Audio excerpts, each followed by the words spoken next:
Hi guys, welcome to the official channel of Sopu Studio, and today we are learning how to alter or manipulate your images using content awareness. So let's get started.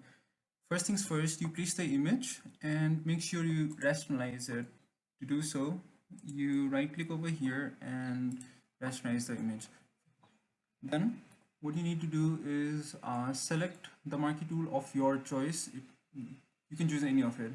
So I'm choosing the rectangle marquee tool here, and you select the area, just right click, fill, and choose content awareness over here.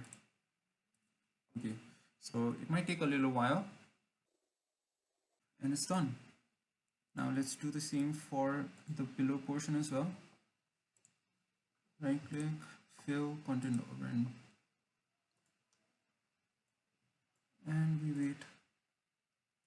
So that's done. I hope you enjoyed the video and thank you for watching. Make sure you like and subscribe to the channel, and we will be back with another educational video. So until then, bye bye.